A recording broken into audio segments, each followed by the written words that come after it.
আচ্ছা দেখুন তো এই বাচ্চাটাকে চিনতে পারেন কিনা। যদি আপনি 90s এর মানুষ হন তাহলে অবশ্যই এই বাচ্চাটাকে চিনতে পারবেন। আজকের গল্প নিয়ে আসলে খুব বেশি কিছু বলার নেই, কারণ এই মুভিটা দেখেননি এমন মানুষ হয়তো খুব কমই পাওয়া যাবে। এই বেবিস ডে আউট নামের মুভিটার সাথে জড়িয়ে আছে আমাদের অনেক অনেক স্মৃতি। ছোটবেলায় এই বাচ্চাটার হাস্যকর সব কাজ কারবার দেখে হাসতে হাসতে পেটে খিল লেগে যেত আমাদের সবারই। তো চলুন আজকে এই মুভির এক্সপ্লেনেশনের মাধ্যমে ছোটবেলার স্মৃতিটাকে একটু মনে করা যাক। গল্পটা আমেরিকার শিকাগো শহরের এক বিখ্যাত ধনী পরিবারের। আর এই পরিবারেই রয়েছে আমাদের সবার আদরের এই ছোট্ট বাচ্চাটা। আদর করে তার বাবা মা তাকে বিঙ্ক নামে ডাকে। তাকে দেখার জন্য তার বাবা মা গিলবার্টিন নামেই এই মহিলাকে রেখেছে। বিঙ্ক কিন্তু সবসময় অ্যাডভেঞ্চার অফ বেবি বো নামের একটা ছোট্ট গল্পের বই পড়তে পছন্দ করে। গিলবার্টিন সবসময় তাকে এই বইটা পড়ে শোনাতো। বইটা প্রতিদিন শুনতে শুনতেই তার প্রায় 100 বারের উপরে এই বইটার গল্প শোনা হয়েছে। বিঙ্কের মা ল্যারিনের খুব শখ সে তার ছেলের ছবি নিউজ পেপারে খুব বড় করে ছাপাবে। তাই সে শহরের এক বড় ফটোগ্রাফারকে ফোন করে ভাড়া করে। কিন্তু তিনজন চোর মিলে সেই ফটোগ্রাফারকে বেঁধে রেখে নিজেরাই ফটোগ্রাফার সেজে বেবি বিঙ্কের বাড়িতে চলে যায়। বাড়িতে এসে মিসেস ল্যারিনকে দেখে চোরদের দলের প্রধান তার সামনে এসে বলে, আমি মিস্টার চার্লি, এই শহরের সবচেয়ে ফেমাস ফটোগ্রাফার। আপনার বাচ্চাটা তো খুবই কিউট। এই বলে সে বেবি বিঙ্ককে কোলে নিতে চায়। তখন বেবি বিঙ্ক তার জায়গা মতো একটা লাথি মারে। যেহেতু সেই ফটোগ্রাফারকে ল্যারিন আগে কখনোই দেখেনি, তাই সে তাদেরকে দেখেও বুঝতে পারে না যে তারা ছদ্মবেশে এসেছে। সে তাদেরকে আসল ফটোগ্রাফার ভেবে বেশ প্রশংসা করতে থাকে। কিছুক্ষণ ফটোগ্রাফারদের মতো অভিনয় করার পর চোরদের দলের প্রধান, যার নাম অ্যাডি, সে ল্যারিনকে বলে, আপনার বাচ্চাকে কিছুক্ষণ একটু আমাদের সাথে একা ছেড়ে দিন। আপনি এখানে থাকলে সে বারবার আপনার দিকে তাকিয়ে থাকবে, আর এতে তার ছবি বেশি ভালো আসবে না। আর সেই সাথে আপনি যে জামাটা পরে আছেন এটাতে আপনার সৌন্দর্য ঠিকমতো প্রকাশ পাচ্ছে না। আপনার নিশ্চয়ই এর চেয়ে আরো অনেক ভালো জামা আছে, আপনি সেগুলোর মধ্য থেকে একটা ভালো জামা পরে আসুন। এডির কথা শুনে ল্যারিন তার বাচ্চাকে একা রেখে তাড়াহুড়া করে উপরের রুমে চলে যায় নিজের জামা কাপড় চেঞ্জ করার জন্য। গিলবার্টিন যাওয়ার আগে তাদের বেবিকে বইটা দিয়ে বলে, বেবি বিং যদি কান্নাকাটি করে তাহলে তাকে এই বইটা পড়ে শোনাবেন, তাহলে সে শান্ত হয়ে যাবে। এদিকে সবাই চলে যাওয়ার পর তারা তিনজন বেবি বিংকে জানালা দিয়ে গাড়িতে করে নিয়ে পালিয়ে যায়। পালিয়ে যাওয়ার সময় তারা বেবি বিংকে শান্ত করার জন্য একটা বই নিজেদের সাথে নিয়ে যায়। অন্যদিকে মিসেস ল্যারিন যখন তার জামা কাপড় বদলে নিচে আসে তখন সেখানে এসে দেখে কেউই নেই। আর টেবিলের ওপর একটা কাগজে লেখা আছে, আমরা আপনার ছেলেকে কিডন্যাপ করেছি, ভালো চাইলে পুলিশকে জানাবেন না। এদিকে বেবি বিঙ্কের বাবা মিস্টার কটওয়েলের কাছেও একটা চিঠি পৌঁছে যায়, যেখানে লেখা, মিস্টার কটওয়েল, আমরা আপনার ছেলেকে কিডন্যাপ করেছি। যদি তাকে জীবিত ফেরত চান তাহলে আজকে ওভালটিন ফ্যাক্টরির পেছনে $50 মিলিয়ন রেখে যাবেন। ওদিকে চোরদের দলের প্রধান এডি আর তার দুই সাগরেদ ভিকো ও নরবি জঙ্গলের কাছে গিয়ে নিজেদের জামাকাপড়, নকল দাড়ি, চুল এবং তাদের গাড়িটাও বদলে ফেলে। তারপর বেবি বিংকে তাদের বাসায় নিয়ে যায়। বাসায় গিয়ে প্রথমেই তারা বেবি বিংকের জামা কাপড় পাল্টানোর কথা চিন্তা করে। তারা কেউই আগে কোনোদিন বাচ্চা পালন করেনি, তাই অনেক কষ্ট করে নরবি বেবি পিঙ্ককে একটা সাধারণ জামা পরায়। এদিকে ভিকো গরম দুধ নিয়ে আসে বেবি পিঙ্ককে খাওয়ানোর জন্য। ভিকো এডিকে জিজ্ঞাসা করে, গরম দুধে বাচ্চার আবার মুখ পুড়ে যাবে না তো? এডি বলে, নিজের চামড়ায় কয়েক ফোঁটা দুধ ঢেলে চেক করে দেখো কতটা গরম। ভিকো দুষ্টুমি করে নুরবির টাক মাথায় তখন কয়েক ফোঁটা দুধ ঢেলে দেয়। নুরবি গরম দুধে ছ্যাঁকা খেয়ে চিৎকার করে ওঠে। আর এসব দেখে বেবি বিং খুব মজা পায় আর হাসতে থাকে। এডি তাদের বলে, বাচ্চাটাকে এখন ঘুম পাড়িয়ে দাও, বাচ্চাটা ঘুমিয়ে গেলে আশেপাশের কেউ সন্দেহ করবে না। নুরবি তখন বাচ্চাটাকে পাশের রুমে নিয়ে যায় ঘুম পাড়ানোর জন্য। সে অনেক চেষ্টা করে বেবি বিংকে ঘুম পাড়ানোর, কিন্তু কোনোভাবেই সে তাকে ঘুম পাড়াতে পারে না। সে তার সামনে নাচ গান করে, কিন্তু তাতেও কোনো কাজ হয় না। তখন পাশের রুম থেকে এডি বলে ওঠে, বাচ্চাটাকে সেই গল্পের বইটা পড়ে শোনাও তো, তাহলে হয়তো সে ঘুমিয়ে যাবে। কিন্তু নুরবি ছিল অশিক্ষিত, সে ঠিকমতো পড়তেও পারতো না, তাই কোনো মতে ভাঙা গলায় সে বই পড়ে শোনাতে শোনাতে সে নিজেই ঘুমিয়ে পড়ে। এদিকে মিসেস ল্যারিনের বাসা থেকে পুলিশকে খবর দেওয়া হয়। পুলিশের সাথে বেশ কিছু গোয়েন্দা অফিসারও তাদের বাসায় আসে এবং বিভিন্ন জিনিসপত্র হাতে নিয়ে পরীক্ষা করতে থাকে। পুলিশ মিসেস ল্যারিনকে আপাতত বাইরে যেতে নিষেধ করে। অন্যদিকে নরবি ঘুমিয়ে যাওয়ার কারণে বেবি বিং নিজেই নিজের বই খুলে দেখতে থাকে। বিং তখন বাইরে তাকিয়ে দুইটা কবুতর দেখতে পায়। সেই সাথে সে বইয়ের পাতা উল্টে বড় বড় দুটো কবুতরের ছবিও দেখতে পায়। তাই সে বইয়ের গল্পের মতো অ্যাডভেঞ্চার করার জন্য নিজেই হামাগুড়ি দিতে দিতে বিছানা থেকে নেমে কবুতরটার পিছু পিছু যাওয়া শুরু করে। এদিকে অ্যাডি আর ভিকো পাশের রুমে বসে টিভি দেখছিল। তাদের বেবি বিংকের দিকে কোনো খেয়ালই নেই। বিং সেই কবুতরটাকে ফলো করতে করতে সিঁড়ি বেয়ে একদম বাসার ছাদে উঠে যায়। ছাদ থেকে ভাঙা কাচের অংশ দিয়ে নিচের দিকে তাকিয়ে থাকে সে। তখন বিংকের মুখ থেকে কয়েক ফোঁটা লালা এসে এডির ঘাড়ের উপরে পড়ে। এডি আর ভিকো প্রথমে বুঝতে না পারলেও পরে উপরের দিকে তাকিয়ে দেখে বিং ছাদের উপর থেকে তাদের দিকে তাকিয়ে আছে।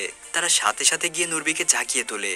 তারপর বিংকে ধরার জন্য আবার ছাদে চলে যায়, কিন্তু বিঙ্ক আবার কবুতরের পিছু করতে করতে একটা বড় কাঠের পাটাতনের উপর উঠে পড়ে। এরপর হামাগুড়ি দিতে দিতে সে পাশের ছাদে চলে যায়। এডি যখন বিংকে ধরতে আসে তখন সে পাটাতনে আঘাত খেয়ে ওখানে পড়ে যায়। ভিকো তখন রেগে গিয়ে ওই পাটাতনটাকে নিচে ফেলে দেয়।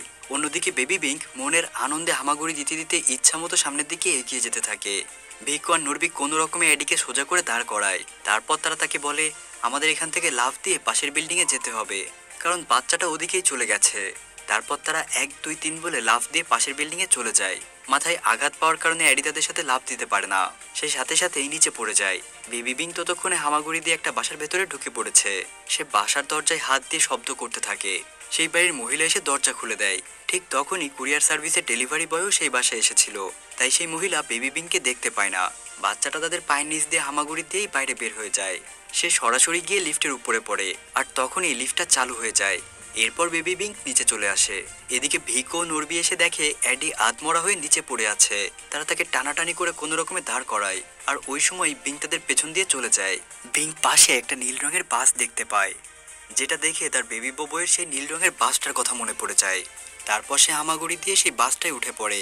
বাসটা যখন ছেড়ে দিয়েছে তখন তারা তিনজন দেখতে পায় বিং বাসে করে চলে যাচ্ছে, আর তারা সাথে সাথে সেই বাসটাকে ফলো করার জন্য নিজেদের গাড়ি নিয়ে বাসটার পিছে ধাওয়া করে, কিন্তু ঠিকমতো বাসের পেছনে লেগে থাকতে পারে না। তারা কয়েকবার অন্য পথে চলে যায়, আর তারপর তারা বাসটাকে হারিয়ে ফেলে।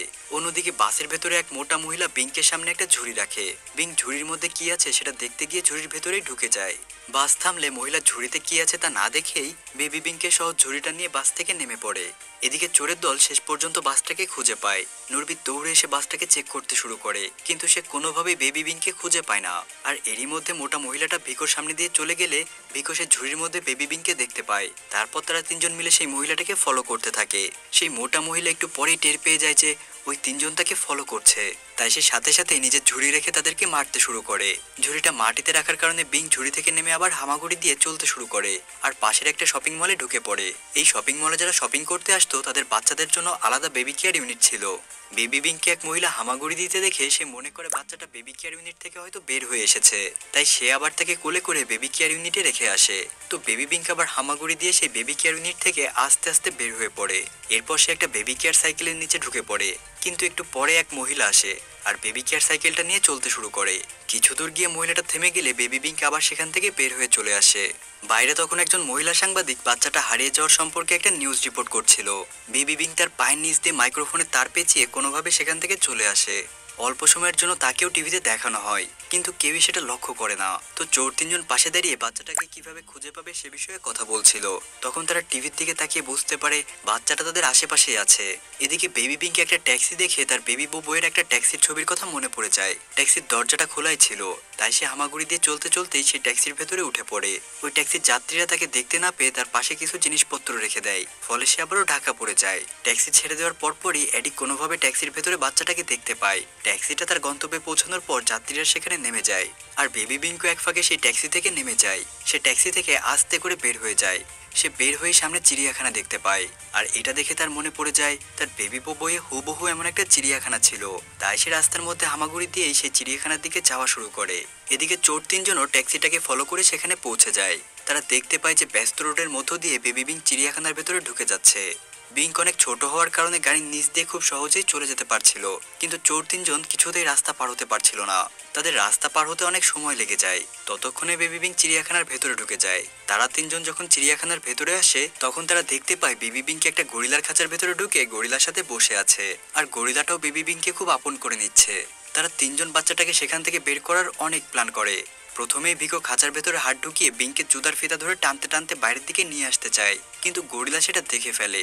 তখন গরিলাটা রেগে গিয়ে খুব জোরে ভিকোর হাতে একটা ঘুষি মারে, যার ফলে ভিকোর হাত মচকে যায়। তারপর নরবি একটা বড় লাঠি নিয়ে বিংকে বের করার চেষ্টা করে, কিন্তু এবারও গরিলা তাকে আচ্ছা মতো মেরে দেয়। কিছুক্ষণ পর বিংক আর গরিলা ঘুমিয়ে যায়, আর এবার অ্যাডি নিজেই বেবি বিংকে বের করার চেষ্টা করে, কিন্তু বিংকে বের করার সময় গরিলার ঘুম ভেঙে যায়।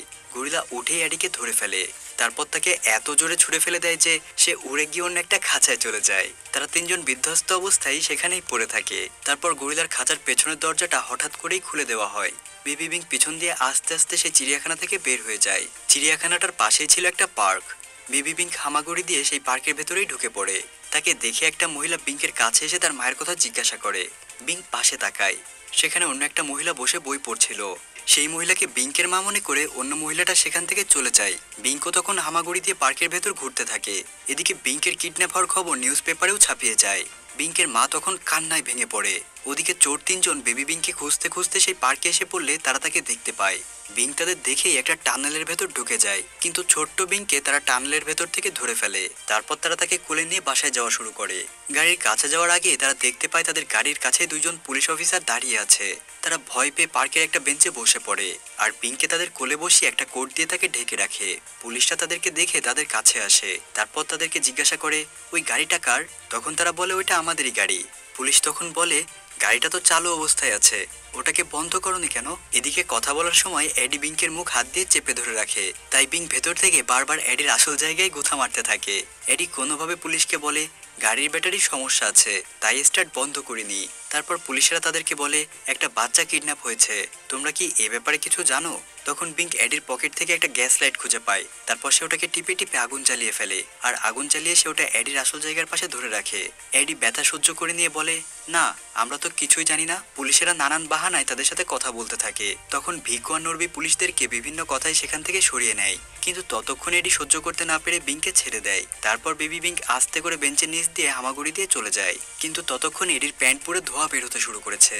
ভিকু আর নরবি এসে দেখে এডির আসল জায়গায় ততক্ষণে আগুন ধরে গেছে। তারা তাকে মাটিতে ফেলে অনেক চেষ্টা করে আগুন নেভানোর। তারা বারবার তার বংশের ভাতির উপর লাথি দিতে থাকে। অবশেষে তারা আগুন নিভাতে সক্ষম হয়। অন্যদিকে বেবি বিঙ্ক হামাগুড়ি দিয়ে বড় একটা আন্ডার কনস্ট্রাকশন বিল্ডিং এর সামনে চলে যায়। সেখানে অনেক শ্রমিক কাজ করছিল। সেটা দেখে বিঙ্কের বেবি বউয়ের একটা ছবির কথা মনে পড়ে যায়। হঠাৎ সে দেখে একজন লোক কেক খেয়ে এক টুকরা কেক ভীমের উপর রেখে দিয়েছে। বেবি বিঙ্ক একটা খাওয়ার জন্য সেই ভীমের উপর উঠে বসে আর সাথে সাথেই সেই ভীমটা অটোমেশনের সাহায্যে উপরের দিকে উঠতে শুরু করে। বেবি বিঙ্কও তখন আনন্দের সাথে কেক খেতে খেতে উপরে উঠতে থাকে। এর মধ্যে বিকও সেখানে এসে বিঙ্ককে দেখে ফেলে। সে বাকি দুজনকে ডেকে এনে বিঙ্ককে দেখায়। সে তখন ভীমের উপরে বেশ আনন্দের সাথেই কেক খাচ্ছে। এরপর তারা তিনজনও লিফটে উঠে উপরে চলে যায়। তারা লিফটে থেকে পিঙ্কের উপর নজর রাখতে শুরু করে, কিন্তু লিফটের স্পিড বেশি হওয়ায় তারা পিঙ্কের আগেই উপরে উঠে যায়। তখন পিঙ্কের ভীম তাদের কাছাকাছি চলে আসে। তখনই ভিকো সেটার উপরে উঠতে চায়, কিন্তু সে উঠতে না পেরে ঝুলে পড়ে। ভিকোর ওজনের কারণে ভীম তাদের দিকে ঝুঁকে পড়ে আর বেবি বিঙ্ক স্ল্যাড করে এসে লিফটের ছাদের উপর বসে পড়ে, কিন্তু ভিকো ভীম ধরেই ঝুলে থাকে। এরপর লিফটে 2 তলা নিচে নেমে গেলে বিঙ্ক বিল্ডিং এর ভেতরে চলে আসে। এদিকে অ্যাডি নরবিকে ভিকোকে সাহায্য করার জন্য জোর করে ঠেলে দিলে উল্টো সেও ভিকোর পা ধরে ঝুলে পড়ে। এতক্ষণ বেচারা একা একা ঝুলছিল, এখন নরবি সাহায্য করতে সে মুসিবত আরও বাড়িয়ে দিল। নরবি তখন তার জুতা ধরে ঝুলে থাকতে শুরু করে। কিছুক্ষণ জুতা ধরে ঝুলে থাকতে না পেরে সে নিজেও পড়তে পড়তে একটা কাঠের ভীমের উপর আটকে যায় আর ভিকো ঝুলে এসে ভেতরে পড়ে যায়। ভিকো আর অ্যাডি উঠেই বিঙ্ককে খুঁজতে শুরু করে। এদিকে নরবি ওই ভীমে বাড়ি খেয়ে শেষ পর্যন্ত একটা সিমেন্টের ডাব্বাতে গিয়ে পড়ে। পরপর টানা কয়েকবার অ্যাক্সিডেন্ট করায় ভিকো একটা ময়লার ডাব্বাতে গিয়ে পড়ে। দুজনকে দুই দিকে হারিয়ে অ্যাডি তখন একাই বিঙ্ককে খুঁজতে থাকে আর সৌভাগ্যবশত অ্যাডি বিঙ্ককে পেয়েও যায়। সে বিঙ্ককে দেখেই বলে ওঠে আজকে তোকে খাইছি রে বেটা, আমি সারা জীবনেও এত কষ্ট করি নাই। একটা পুচকে বাচ্চা হয়ে তুই আমাকে যে ঘুরান ঘুরিয়েছিস, আজকে তোর খবরই আছে। এই বলে সে যখন সামনে আগায় তখন বিঙ্কের মুখের লালার ওপর পিছলা খেয়ে সে আবার পড়ে যায় আর সাথে সাথে একটা হাতুড়ি এসে তার কপালের উপর পড়ে। বেবি বিঙ্ক এসব দেখে হাসতে হাসতে সামনে এগিয়ে যায়। এডি কোনো মতে উঠে দাঁড়ায়। মাথায় আঘাত পাওয়ার কারণে ব্যালেন্স করতে না পেরে সে রং মিক্সড করার একটা মেশিনের সুইচ টেনে দেয় আর সাথে সাথে উপর থেকে পিচ্ছিল রং এসে তার সারা গায়ে পড়তে শুরু করে। তার সারা শরীর আঠাতে মেখে যায়। সে উঠে আবার ডায়লগ মারতে শুরু করে, তোকে আমি ছাড়বো না পিচ্চি বান্দর, আমি তোকে খুনি করে ফেলবো। কিন্তু এসব বলতে বলতে ওই পিছলা জায়গায় সে আবার পড়ে যায়। বিং তখন একটা ক্যারিং লিফট দেখতে পেয়ে তাতেই উঠে পড়ে। তারপর সে সেটাতে করে নিচে নামতে শুরু করে। এডি বিংকে দেখতে থাকে আর বলতে থাকে, আমার টাকা পয়সা সব চলে গেল রে, আমার সব শেষ হয়ে গেল। তখনই সে ক্রেনের একটা দড়ি নামতে দেখে সেটাতে ঝুলে পড়ে, কিন্তু ঝুলে পড়ার পরপরই হঠাৎ মেশিনটি বন্ধ হয়ে যায়। আসলে সন্ধ্যা হয়ে যাচ্ছিল দেখে সবাই মেশিন ও কাজ বন্ধ রেখে যে যার বাড়িতে চলে যায়। বেচারা এডি সারা গায়ে রং মেখে ক্রেনের দড়ি ধরে ঝুলে থাকে। এদিকে বিংকের ক্রেনও ততক্ষণে নিচে নেমে গেছে। সে ক্রেন থেকে নেমে হামাগুড়ি দিয়ে সামনের দিকে যেতে থাকে।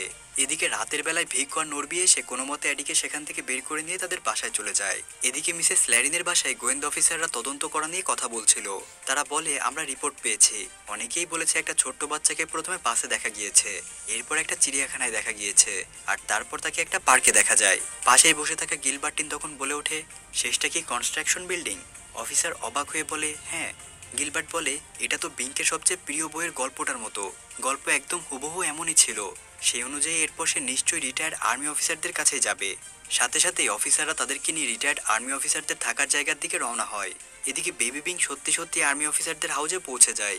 বুড়া হয়ে যাওয়ায় রিটায়ার্ড আর্মি অফিসাররা তাকে দেখে অনেক খুশি হয়। তারা টিভিতে বিংকে কিডন্যাপ হয়ে যাওয়ার কথা জানতো। তারা বিংকে সবার মাঝখানে রেখে গান গেয়ে শোনাতে থাকে। আর কিছুক্ষণের মধ্যে সেখানে বিংকের বাবা মাও চলে আসে। তার মা তাকে দেখা মাত্র কোলে তুলে নেয়। সবাইকে ধন্যবাদ দিয়ে তারা বাড়ির উদ্দেশ্যে রওনা হয়। তো গাড়িতে যাওয়ার সময় বেবি বিংকে একটা বড় বিল্ডিং এর দিকে ইশারা করে বারবার বলতে থাকে, বু বু। তখন তার মা মিস ল্যারিন বুঝে যায় বিংকের বইটা ওই বিল্ডিংয়েই ফেলে এসেছে। তার মানে সে ওই বিল্ডিংয়েই ছিল। পুলিশ অফিসাররা তাড়াতাড়ি গিয়ে তাদের গাড়ি ঘুরিয়ে ওই বিল্ডিং এর কাছে যায়। আর সেই বিল্ডিং পুলিশ চারিদিক থেকে ঘিরে ফেলে। এদিকে সেই তিনজন চোর তখন ওই বিল্ডিং এর ভেতরে ছিল। হঠাৎ বু বু শব্দ শুনে অ্যাডি সামনে এসে সেই বইটা দেখতে পায়। সে বলে বিঙ্ক হয়তো সেই বইটা ফেরত নিতে চলে এসেছে। এই ধারণা করে তারা জানালার সামনে যায়। আর সাথে সাথেই তারা পুলিশের গাড়ি দেখতে পায়। পুলিশ তাদেরকে বলে, তোমাদেরকে ঘিরে ফেলা হয়েছে, বাচ্চার বইটাকে নিচে ফেলে দাও আর আত্মসমর্পণ করো। তারা কষ্টে আর অভিমানে বইটা ছুঁড়ে ফেলে দিয়ে আত্মসমর্পণ করে। বেবি বিঙ্কের বাবা মা পিঙ্কি নিয়ে বাসায় চলে আসে। তারা বিঙ্কে ঘুম পাড়িয়ে তাদের নিজেদের রুমে চলে যায়। কিন্তু বিঙ্ক একটু পরেই আবার উঠে যায়। তারপর সে আরেকটা বই হাতে নেয়, যার নাম বেবি বইয়ের চীন অ্যাডভেঞ্চার, মানে মুভিটার দ্বিতীয় পার্ট আসবে। তবে আজ প্রায় 30 বছর